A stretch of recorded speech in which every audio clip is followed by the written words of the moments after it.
So anyway, we'll move on. Feadship has launched their latest super yacht, Project 827, measuring 71.76 meters, so we'll call it 72 meters. This yacht, described by Feadship as forward-thinking, is now ready for final outfitting and sea trials. Feadship also explained that this future-focused approach combines IMO Tier 3 compliant generators with electric thrusters, ensuring a cruising experience that is quieter, cleaner and more responsive, with a system that is engineered to support sustainable energy solutions. Now, the thing about the electric thrusters, they're like an Azipod system. They don't have shafts, so the shaft normally causes vibration throughout the ship. You normally subtle vibration, but there is a marked difference when you go on a vessel that has electric thrusters. You can notice it's a lot smoother. The Tier 3 that they mentioned there is like Euro 7 for the car, European cars, but that's for yachts. Tier 3 refers to International Maritime Organization's emissions standards for nitrogen oxides, emissions from marine diesel engines. These standards are part of the IMO's efforts to reduce air pollution from ships and improve the air quality in coastal areas and port cities.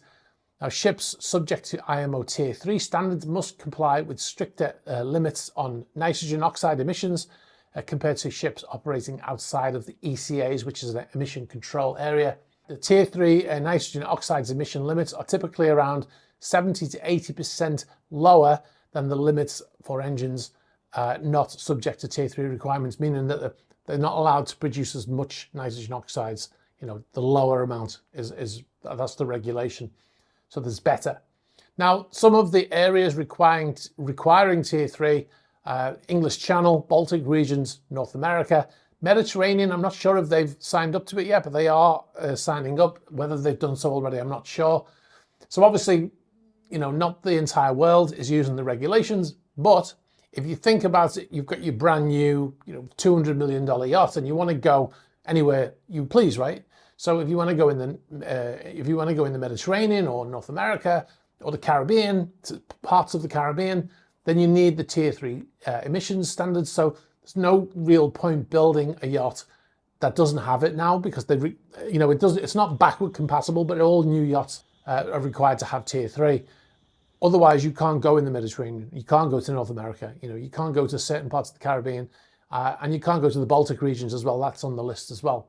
So, most yachts now will be built to Tier 3 standards. So, contrary to popular belief, there are limits on emissions from yachts also, because a lot of people seem to think they're allowed to do whatever they want and burn whatever they want, but that's not the case. Now, Richard Lambert, senior partner at Burgess, commented to Feadship and said, "It's been a pleasure to have worked hand in hand with the owner and Feadship for Project 827. Our close collaboration has resulted in a contemporary, elegant design with an impressive volume." So that's a comment from Burgess Yachts. At least Feadship are able to get a response from Burgess when they try to, where we've been unable. Now I feel like I'm a bit of a stalker now, trying to get in touch with them. So yeah. But anyway, moving on. Unusually, the owner's cabin is on the fore end of the deck.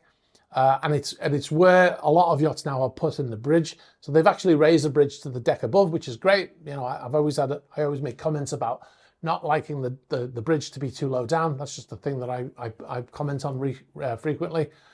Yeah, they've raised the bridge up and then they've made that area there. So that's normally a panoramic lounge that they have in that area. And they've put the owner's cabin there instead. So he's going to have a great view when he wakes up, right? Now, all the guest accommodation also is on the main deck, which is unusual. If you go back and look at our yacht tours, you'll see that usually the guest decks are on the deck below. So you have to go down a set of stairs to get to those. Whereas here, they're all on the main deck, which means they've got larger windows, increased deckhead height or ceiling height, which enhances the sense of space, right?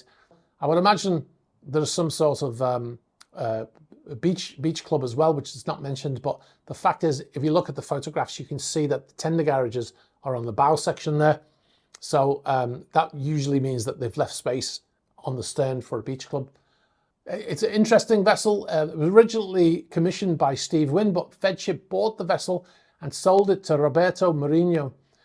He owns one of the biggest media groups in Brazil. He's also the owner of the Amel's yacht Stella M. So yeah, interesting. Anyway, vessel's going for final fitting, and then it'll be delivered probably later this year. Thanks very much for watching this video. You've been watching a Super Yacht News clip. If you'd like to see the full unedited Super Yacht News video, you can click on the link over here. You can also find our channel links below here. And if you'd like to see more shorter videos like this one, be sure to subscribe to this channel.